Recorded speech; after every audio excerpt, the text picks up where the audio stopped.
이 시간 우리들에게 주실 하나님 말씀 찾겠습니다. 잠언서 4장 23절입니다. 무릇 지킬 만한 것보다 더욱 내 마음을 지키라. 생명의 근원이 이에서 남이니라. 아멘. 이 시간 말씀의 제목은 생명의 근원이입니다. 성경 전체에서 가장 많이 언급되고 강조되고 있는 단어가 바로 이 마음입니다.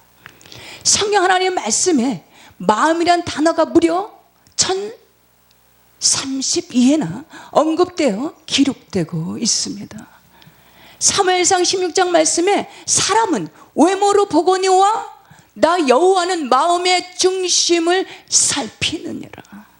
주님은 계속해서 우리 마음의 중심, 심장 폐부를 살피신다라는 사실입니다. 우리 마음은 지정의를 담고 있는 인체 내에서 가장 중요한 기관이 바로 이 마음입니다.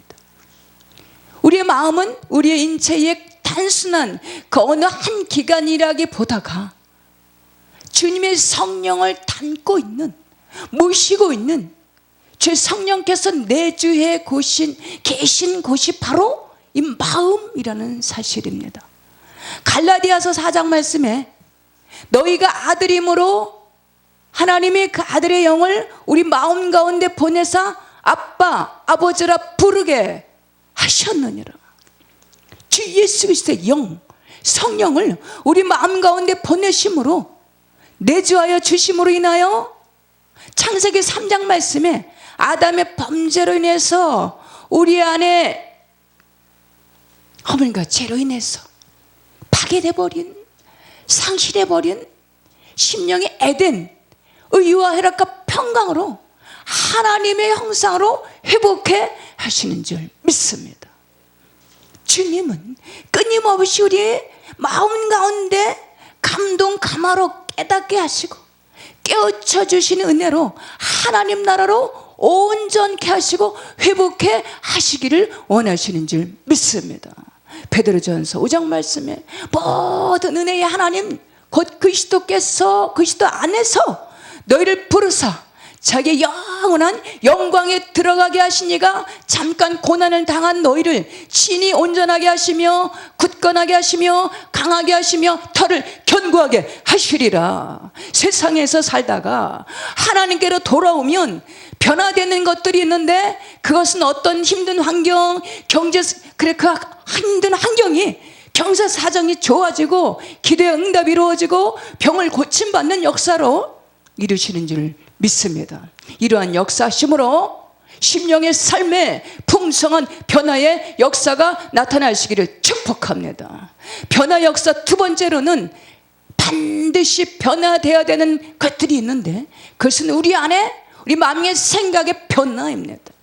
그리스도인의 신앙의 바른 척도는 세상을 향했던 이 마음이 자기 중심이었던 마음이 스스로가 주인이 되어 살아가던 육신의 안목의 정력, 이생의 자랑으로 살아가던 세상에 눈에 보여지는 것들이 다인 줄 알고 살아가던 스스로의 가치관 속에 자기 배에 쌓여서 살아가던 그 마음의 생각의 중심이 주 예수 그리스도를 모시는 주 성령을 모시는 마음의 생각의 변화로 땅의 가치관에서 하늘의 가치관으로 세상적인 가치관에서 영적인 가치관으로 변화의 심령이 되게 하신다라는 사실입니다. 마태복음 16장 말씀에 주는 그리스도시요 살아계신 하나님의 아들이십니다. 세상을 향했던 마음이 주 예수 그리스도를 향하는 자기 스스로가 삶의 주인이 아닌 창조주 하나님께로 향하는 마음으로 심령의 큰 변화로 끊임없이 주 예수 그리스도를 닮아가게 하는 것이 내면의 내적인 변화로 역사하시는 줄 믿으시기 바랍니다. 사람은 외모로 보거니와 나 여호와는 마음을 연단하시느니라. 역대하 20장 말씀에 오직 주만 바라보나이다. 계속해서 그러나 마음의 변화, 생각의 변화, 신앙의 성장이 되지 않는다라면 마치 고여있는 물이 악취를 풍기듯이 우리 마음의 생각에 변화가 없고 신앙이 성장되지 않는다라면 자신은 물론이고 주변 사람들이 힘들어지게 될 것입니다. 마태복음 5장 말씀에 너희는 세상의 소금이니 소금이 만약 그 맛을 잃으면 무엇으로 짜게 하리요. 후에는 아무 쓸데없어 다만 밖에 버려져 사람에게 밟힐 뿐이니라. 가끔은 TV 방송에서 언론 매체에서 이런저런 치부가 수치가 드러나는 이슈 거리가 있을 때 특히 그리스도인들이 어떤 수치가 드러나게 되면 난리가 납니다. 어떻게 교회 다니는 사람이 저럴 수가 있어? 교회 목사가 저럴 수가 있어? 라면서 한바탕 피할 수 없는 대소란이 비난의 화살이 기독교를 향해서 믿는 자들을 향해서 교회를 향해서 쏟아지기도 합니다. 일제히 세상의 빛 생명의 빛 교회를 향해서 세상 어둠의 영들이 반응을 하며 일제히 이때다 해서 세상의 빛 생명의 빛 구원의 빛을 흐리게 하며 진탄거리가 되게 한다라는 사실입니다.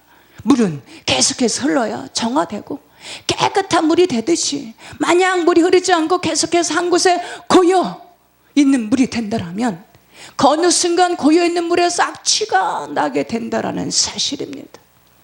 세상의 비기독인들 이방인들과 우리 그리스도인들의 차이점 무엇인가? 그것은 우리 마음 가운데 주 예수 그리스도의 영, 진리의 영, 성령님을 모셨다라는 차이입니다. 다들 주 예수 그리스도를 나의 주, 내 하나님으로 모셨습니까? 이 시간 주 예수 그리스도를 나의 주 하나님으로 10년 가운데 삶 가운데 온전히 모셔드리는 생명을 얻는 복된 시간 되시기를 축복합니다. 에베소서 2장 말씀에 세상 권세자들 악한 영들의 관심사 그들의 주된 관심자 그들의 목적이 무엇일까요? 그들은 오늘도 우리들의 마음과 생각을 사로잡기 위해서 이런저런 미혹으로 혼미케 하여 온갖 괴계와 술수를 다 쓰는데 그 이유는 우리 인생들의 생명의 근원이 마음 가운데 있는 것을 너무나 잘 알아서 이 마음과 생각을 빼앗으면 이 마음과 생각을 온전히 사로잡기만 한다면 그들에게 종노릇하는 그들이 악한 계획 가운데 사로잡을 수 있기 때문이라는 사실입니다. 시대마다 문화, 풍습, 가치관, 시대의 흐름 속에서 요새는 디지털 시대로 종일토록 손에서 놓지 않는 스마트폰을 통해서 이런저런 방송 매체를 통해서 오늘도 우리 인생들의 마음과 생각을 사로잡기 위해서 끊임없이 쉴 새 없이 교묘하게 움직이고 있다라는 사실입니다. 우리도 상대의 마음의 진실이 잘 전달될 때에 감동하게 되고 고마움을 느끼게 되듯이 제 아무리 사랑한다 해도 그 마음이 진실한가 여부를 알기 위해서 혹시나 거짓되고 가식적인 것, 형식적인 것이 아닌가 라고 혹시 이 마음이 식어져 버린 것이 아닌가 하며 부부 사이에도 남녀 간에 이성 간에도 끊임없이 이 마음의 중심을 살피면서 식어진 것이 아닌가 다른 곳을 향해서 향하는 것이 아닌가 하면서 혹시나 발견되기라도 한다면 다툼이 언쟁이 일어나고 더 심하게 나아가게 된다면 어느 순간에 등을 돌리고 남남이 되어 버리기까지도 합니다. 뭐든 지킬 만한 것보다 더욱 내 마음을 지키라 생명의 근원이 이에서 나면이라. 로마서 1장 말씀에 우리 안에 21가지 죄성들을 이기고 변화와 성장으로 마음과 생각을 지킬 수 있는 비결이 있는데 그것은 오직 하나님의 말씀과 기도입니다. 디모데전서 4장 말씀에 하나님 말씀과 기도로 거룩하여 주민이라. 우리 그리스도인들의 날마다의 삶은 하나님의 은혜 가운데 거는 삶으로 주야로 하나님 말씀과 기도로 묵상하면서 우리 마음과 생각을 사로잡아 주 예수 그리스도께로 복종하는 하나님 나라로 날마다 우리 안의 마음과 생각을 채워져 가야 되는 줄 믿습니다. 매일매일 삶 가운데 본받아야 될 대상은 그 어느 유명한 학자도 그 어느 존경하는 유명한 인사도 요새 한창 인기가 폭발하는 그 어느 유명한 연예인도 아니고 우리 주변에 가까이 지내는 지인도 이웃도 아닌 이 사람을 본받기 위해서 가까이 가다 보면 어느 순간에 실망하게 됩니다. 아마도 기대한 만큼 의지한 만큼 실망할 수 있다라는 사실입니다. 우리 사람의 섬김의 대상, 존중의 대상이고, 사람은 섬김의 대상, 존중의 대상, 사랑의 대상, 용서의 대상인 줄 믿습니다. 우리 그리스도인들의 신앙의 성장은 이만하면 됐어, 됐다, 섰다, 이뤘다라는 것은 없습니다. 내가 다오라라는 것은 없습니다. 죄악된 세상, 죄성을 지닌 우리 심령들로 날마다 현재 진행형으로 온전케 하시는 겸손하신 완전하신 주 예수 그리스도를 닮아가야 되는 줄 믿습니다. 계속해서 배워가야 되는 줄 믿습니다. 마태복음 11장 말씀에 나는 마음이 온유하고 겸손하니 나의 멍에를 메고 내게 배우라, 그리하면 너의 마음에 쉼을 얻으리니. 사도행전 9장 말씀에 사울이 다메섹 도상을 향해서 가다가 갑자기 하늘로부터 큰 광명이 그를 둘러 비쳤습니다. 그는 큰 광명 그 빛 앞에 혼절하여 마치 죽은 자같이 되었습니다. 7장 말씀에 보면 복음을 전하던 스데반 집사를 돌로 쳐 죽이고는데 앞장서서 가편 투표를 하고, 그날도 복음을 전파하는 주 예수님의 제자들 잡아다가 로마에 넘기려고 살기 등등해서 다메섹 도상을 향해서 기세 등등해서 달려가다가 어느 순간에 그만 눈이 부시도록 큰 광명으로 빛으로 찾아오신 주 예수 그리스도를 만나게 된 것입니다. 그는 그 당시 남들이 다 부러워하는 스펙을 가진 완벽하리만큼 갖춘 스펙, 모든 사람들이 부러워하는 선망의 대상으로 혈통적으로나 학식적으로나 종교적으로나 가문적으로나 탄생하면서부터 로마의 시민권을 취득했던, 로마의 공문을 받아서 강력하게 행사할 수 있는 영향력이 있는, 세상에서 힘이 있는 인물이었습니다. 그러한 그가 이 광명 앞에 빛 앞에 서고 보니까, 감히 거룩한 빛 앞에 서고 보니까 자신의 실체의 모습이, 내면의 속사람이 보여지게 된 것입니다. 내가 다오라, 이만하면 됐지, 됐다 섰다 이루었다, 내가 다 옳은 줄 알았는데. 그런데 그 광명한 빛, 거룩한 빛 앞에 서서 자신의 실체, 내면이 깨달아지게 되니까 나는 죄인 중에 깊습니다 라고 고백하며 그 앞에 광명한 빛 앞에 마치 죽은 자같이 혼절하게 된 것입니다. 죄인 중에 깊습니다.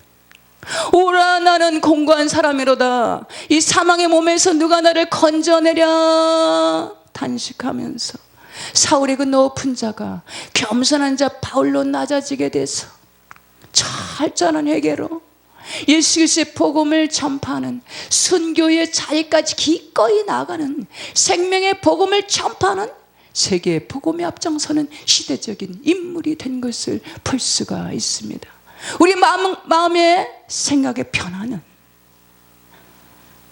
이 세상의 고상한 지식이나 높은 직이나 학식이나 어떤 좋은 가문이나 탁월한 스펙이 아니라 하나님 말씀, 오직 하나님 말씀 깨달아질 때 마음과 생각의 성장의 변화가 일어나게 되는 줄 믿습니다. 자신의 죄성이 깨달아질 때 마음과 생각의 성장의 변화가 일어나게 되는 줄 믿습니다. 지금도 수많은 사람들이 세상에 머물러 있는 것은 자신의 죄성에 허물과 죄악이 잘 보여지지 않고 깨달아지지 않기 때문에 죄악된 세상에서 머물고 있다는 사실입니다.